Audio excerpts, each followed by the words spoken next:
მოგესალმებით. ამ ვიდეოში მინდა ვისაუბრო უახლეს უკრაინულ ფრთოსან რაკეტაზე ფლამინგოზე, რომელიც ბოლო პერიოდში გამოჩნდა და საკმაოდ დიდი გამოხმაურება მოჰყვა მის გამოჩენას. ამ ვიდეოში წმინდა ტექნიკური მიმართულებით მიმოვიხილავ რაკეტას, იმ ინფორმაციას დაყრდნობით, რა ინფორმაციას ამ ეტაპისთვის არის ცნობილი. ესე იგი, რაკეტა წარმოადგინა კომპანია Firepoint-მა, რომელიც უკრაინაში სხვადასხვა ტიპის დრონებს აწარმოებს და აწვდის შეიარაღებულ ძალებს. პირველ ეტაპზე ფოტოები გავრცელდა, შემდგომში გავრცელდა ვიდეოებიც ამ რაკეტის საცდელი გაშვებების.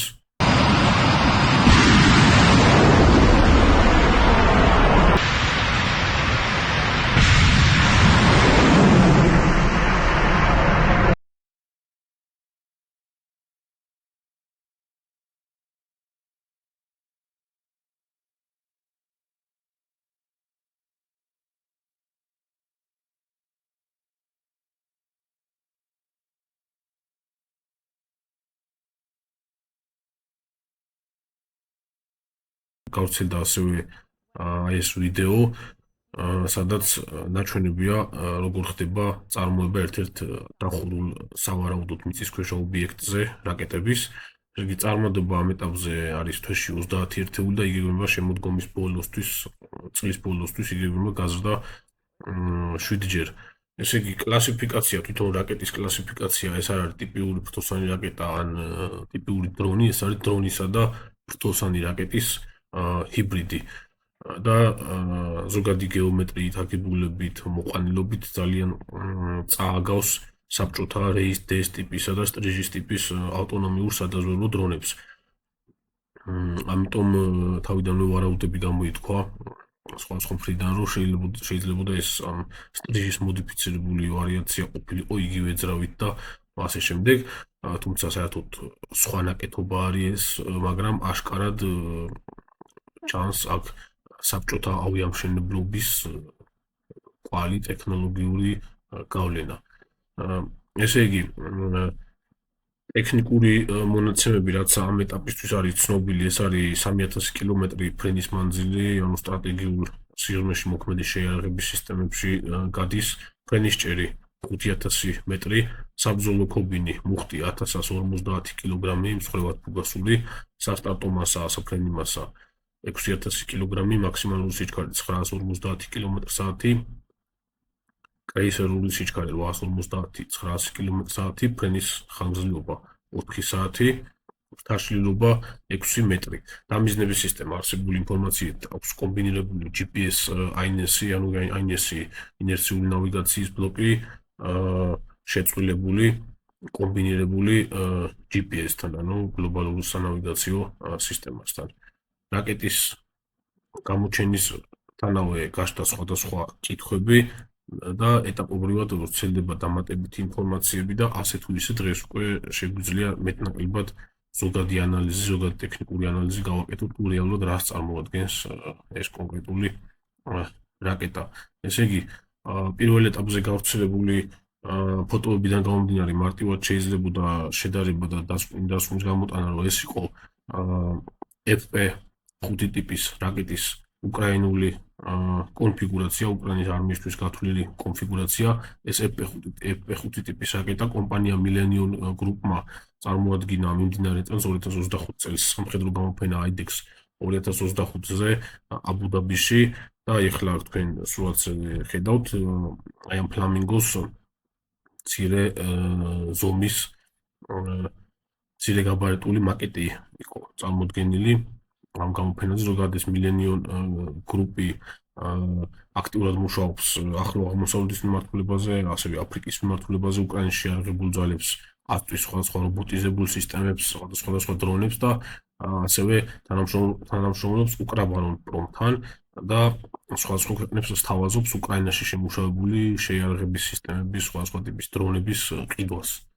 უკრაინელებმა უკვე შექმნეს სხვადასხვა ტიპის ინფოგრაფიკები, როგორც აკეთებენ ხოლმე, როდესაც გამოჩნდება რაიმე შეიარაღების სისტემა, საბრძოლო მასალა, რომელიც უკრაინასთან არის დაკავშირებული, შექმნეს ინფოგრაფიკები, სადაც ამ ფლამინგოს ადარებენ ამერიკულ ტომაჰავკს და უკრაინულ ტომაჰავკსაც ეძახიან, ადარებენ მუხტებს, საბრძოლო მუხტებს 1 ტონა 454 კილოგრამიანი ტომაჰავკის შემთხვევაში საბრძოლო მუხტის წინააღმდეგ და ფრენის მანძილებს 2500 კილომეტრი ტომაჰავკის შემთხვევაში და 3000 კილომეტრი ამ ფლამინგოს შემთხვევაში. თუმცა როგორც ტექნოლოგიური ნაკეთობა ფლამინგო ტომაჰავკთან ახლოსაც ვერ მივა.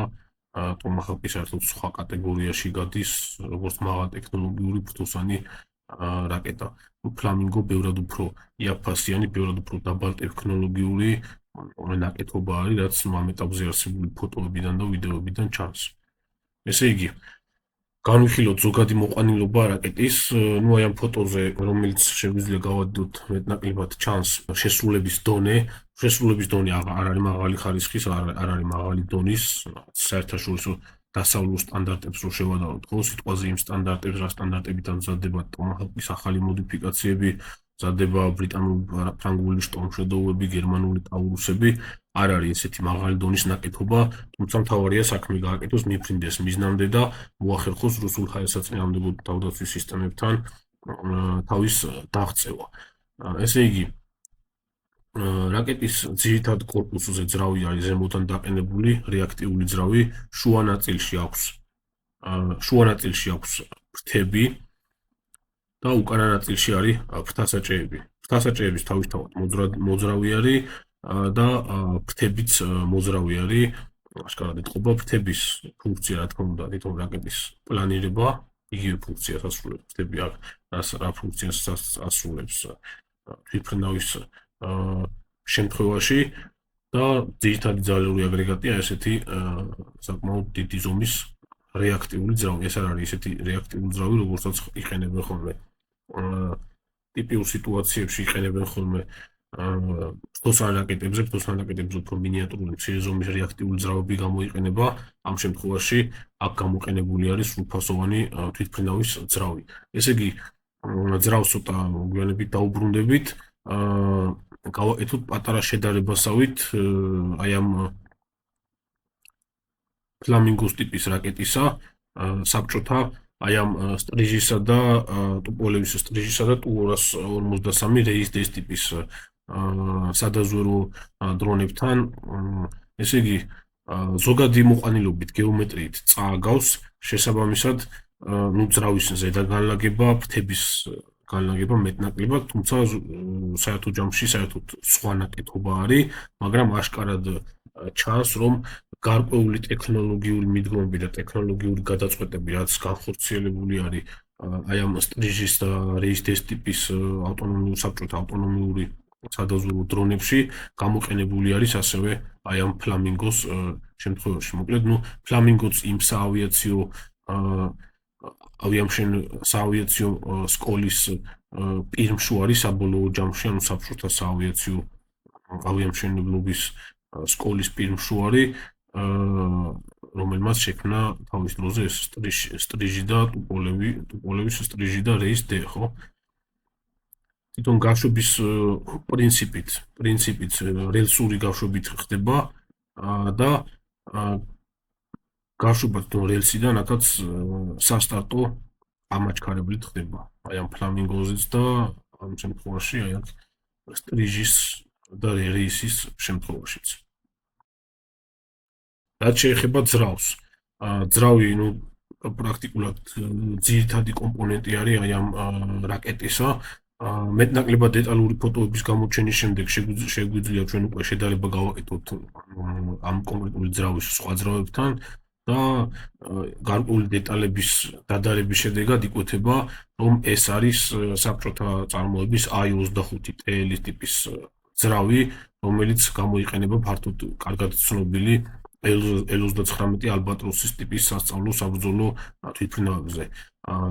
I-25 სტანდარტულ მოდიფიკაციაში არის აი ამ ფოტოზე მოცემული და ამ ფოტოში უკვე I-25TL, ანუ ის კონფიგურაცია ძრავის, რომელიც უშუალოდ ალბატროსზე გამოიყენება L-39-ზე და ასევე გამოყენებული არის ამ შემთხვევაში აი ამ ფლამინგოზეც. ზოგადად ეს ძრავები დიდი რაოდენობით დამზადდა 60-იანი წლებიდან წარმოებოდა ზაპოროჟიეს საკონსტრუქტორო ბიუროში პროგრესში. მისი მემკვიდრე, სამართალ მემკვიდრე არის კომპანია მოტორსიჩი, რომელიც უკრაინაში ფუნქციონირებს და კლიენტებს თავაზობს სხვადასხვა ტიპის ძრავებს, აწარმოებს კიდე ძრავებს და ასევე თავაზობს ძრავების რემონტს, შეკეთებას, სიცოცხლის გახალისლებას, ანუ რესურსის, ძრავების რესურსის გაგრძელებას და ასე შემდეგ.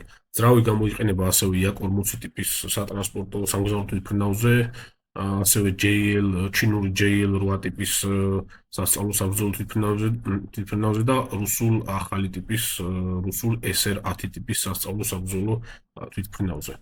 თვითონ ეს L-39-ები ჩეხური წარმოების სასწავლო საბრძოლო თვითმფრინავი არის და ჩვენთვის კარგად ცნობილია, ვინაიდან საქართველოს საჰაერო ძალებში L-39-ები ზოგადად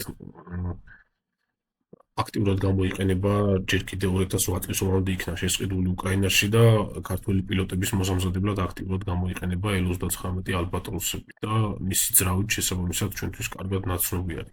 ესე იგი, ძრავის ტიპი ორკონტურიანი ტურბორეაქტიული ორროტორიანი ძრავი არის, წევა 16.8 კილონიუტონი აქვს, მაქსიმალური წევა, იგივე 1720 კილოგრამ ძალა არის, მასა 400 კილოგრამი, გაბარიტები 3358 მილიმეტრი, 952 მილიმეტრზე, ანუ სიმაღლე 952 მილიმეტრია, სიგანე წინა ნაწილში, სიგანე 928 მილიმეტრი. საწვავის ხარჯი საფრენოსნო ფრენის რეჟიმში 61 გრამი ნიუტონ-საათზე, ეს იგივე არის დაახლოებით 928 ლიტრი საათი, კრეისერულზე 83.1 გრამი ნიუტონ-საათი, იგივე 1276 ლიტრი საათზე. ოღონდ ეს არის 6 კილომეტრ სიმაღლეზე მფრენი, 0.48 მახის სიჩქარით მფრენი თვითმფრინავის შემთხვევაში. საწვავის ტიპი TS1, T1, იგივე Jet A1. რაც შეეხება საბრძოლო ნაწილს, განსაკუთრებით საინტერესო ნაწილი ჩემთვის, საბრძოლო ნაწილი არსებული ინფორმაციით არის 1150 კილოგრამი, იყო უკრაინული წყაროებიდან ინფორმაციები, რომ გამოყენებული არის FAB-1000 ტიპის მსხვილად ფუგასური ბომბი. FAB-1000-ები საკმაოდ დიდი რაოდენობით არის მორჩენილი უკრაინის შეიარაღებულ ძალებში.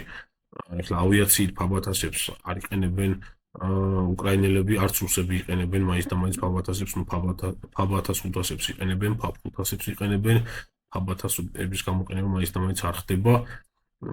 მოძველებული ბომბი არის FAB-1000-ის პირველი ნიმუშები ჯერ კიდევ მეორე მსოფლიო ომის პერიოდში გამოიყენებოდა. არსებული ინფორმაციით, მოდიფიცირებული კონფიგურაციით არის FAB-1000 ჩასმული.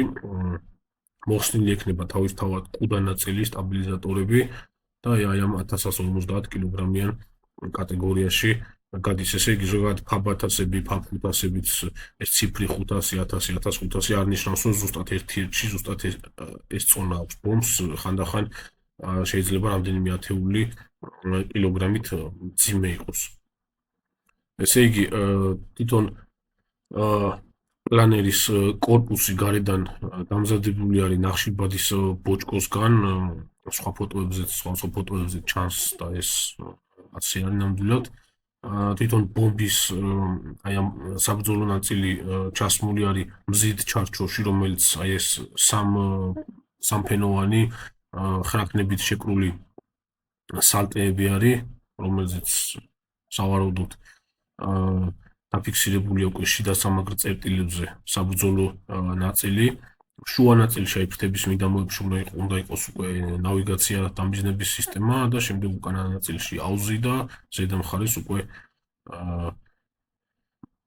ძრავი თავისთავად. ესე იგი, საბრძოლო ნაწილის ეფექტურობასაც შეეხება შედარებისთვის მინდა გაჩვენოთ, აი ეს არის 500 კილოგრამიანი FAB-500-ის 500 კილოგრამიანი წონითი კატეგორიის FAB-500-ის დაცემისას წარმოქმნილი კრატერი, ეს არის რბილ მიწაზე დაცემისას უკრაინაში ჩამოვარდებული FAB-500-ის შედეგი არის, მაგრამ აი ამ 1150 კილოგრამიანი მუხტის საბრძოლო ეფექტურობა საერთო ჯამში აფეთქების სიმძლავრე უფრო ახლოს იქნება FAB-1500-ის მაჩვენებელთან.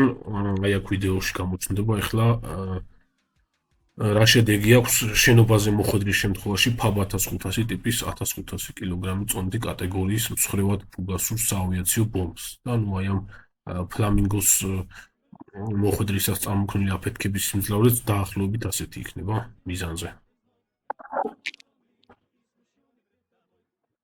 რაც შეეხება ნავიგაციის სისტემაში ტერკომის ან დისმაკის სისტემების ან მსგავსი სისტემების ანალოგების არსებობას არ არის დადასტურებული ინფორმაცია ამაზე არანაირი. ზოგადად ტერკომი და დისმაკი თანამედროვე ფრთოსანი რაკეტების დამიზნება ნავიგაციის სისტემაში ერთ-ერთი მნიშვნელოვანი კომპონენტები არის. ძირითადში ეს არის პროგრამული უზრუნველყოფის სახით არის ხოლმე. თავარი ანუ ამ სისტემებში არის პროგრამული უზრუნველყოფა, მაგალითად ტომაჰაუქს ესენი ცივი ომის პერიოდიდან აქვს პირველი თაობის ტერკომები, ახალი თაობის ტომაჰაუქებს გაუმჯობესებული აქვს. ესე იგი ტერკომი არის რელიეფის უსწორმასწორობის გაყოლებაზე, დაბალ სიმაღლეზე ფრენის შესაძლებლობა, რასაც განაპირობებს რადიო სიმაღლის მძომები, რომლითაც რაკეტა ფრენის დროს სიმაღლეებს მუდმივად ზომავს და პლუს ამას მისი ნავიგაციის სისტემაში დამიზნებისა და ნავიგაციის სისტემის ტვინში ჩატვირთული არის თანამედროვე რაკეტების შემთხვევაში სამგანზომილებიანი ციფრული რუკები და წინასწარ ხდება განსაზღვრა მარშრუტების და მარშრუტის კონკრეტულ მონაკვეთზე რა სიმაღლეზე იფრინოს ამ ყველაფერს წინასწარაც ხდება განსაზღვრა და ზოგ შემთხვევაში რაკეტის დამიზნების სისტემა, ნავიგაცია დამიზნების სისტემა კონკრეტულად ფრენის მომენტშიც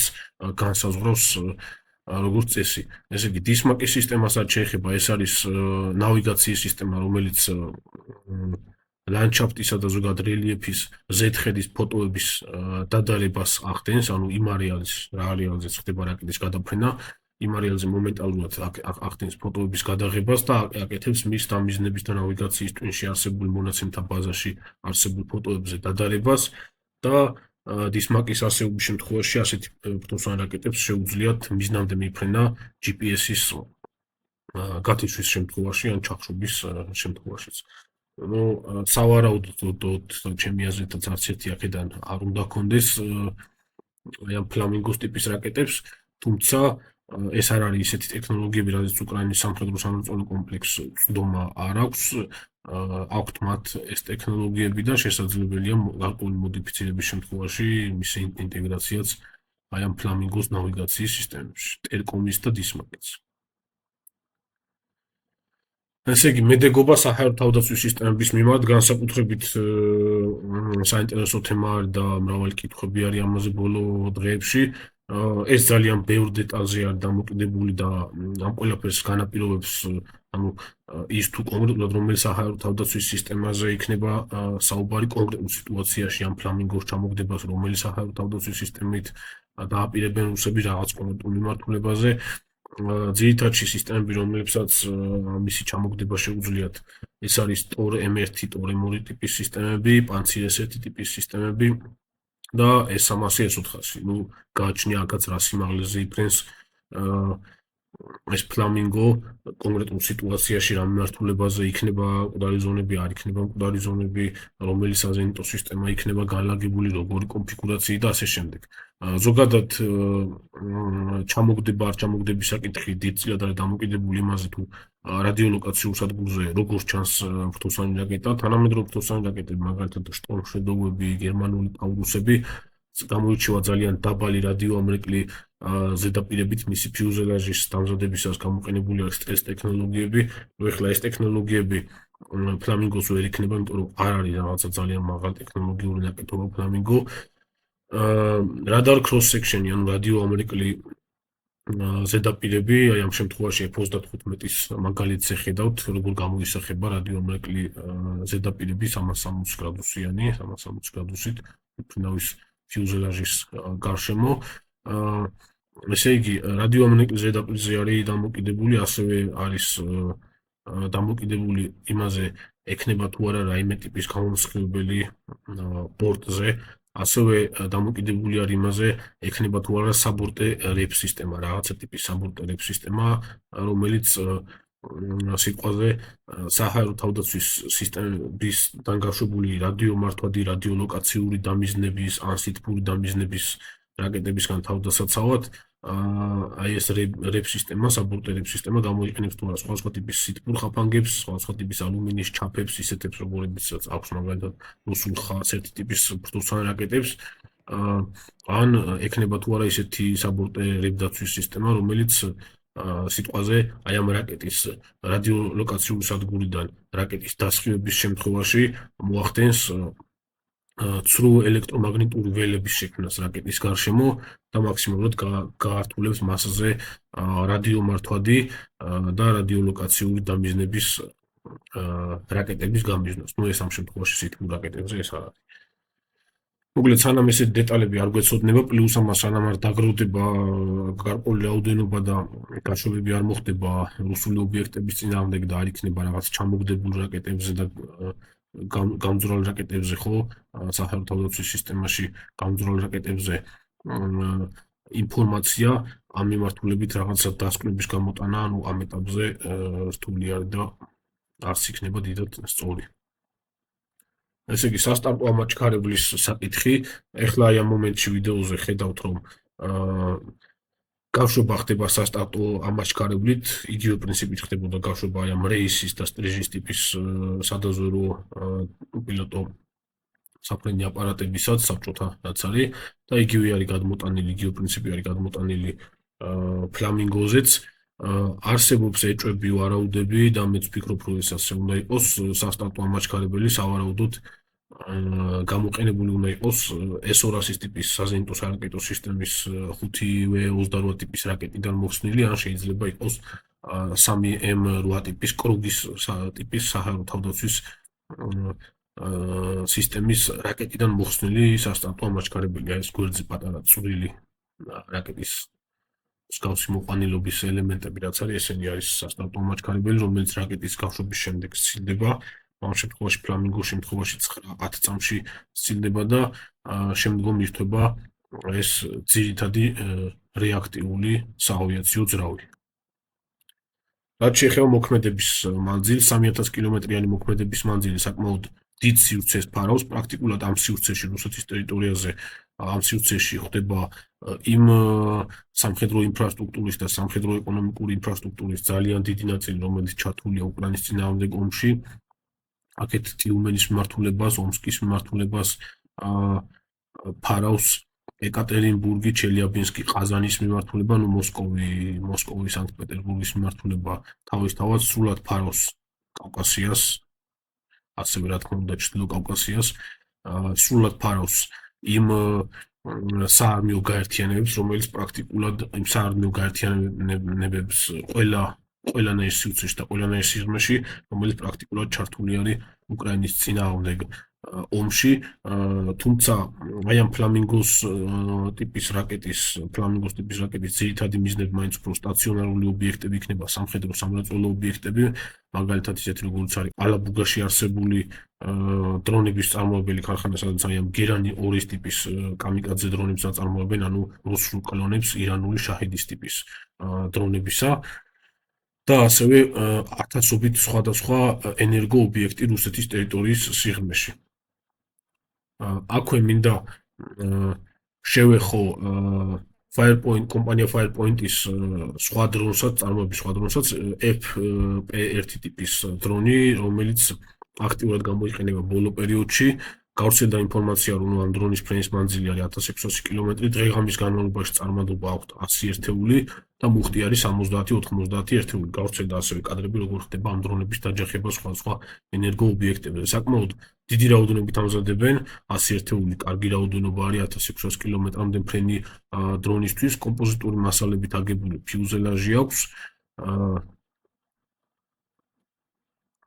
აი ამ ფოტოებზე ხედავთ ეს უკვე დრონები წარმოების პროცესში და საკმაოდ ეფექტური კონფიგურაცია არის არსებული ინფორმაციით.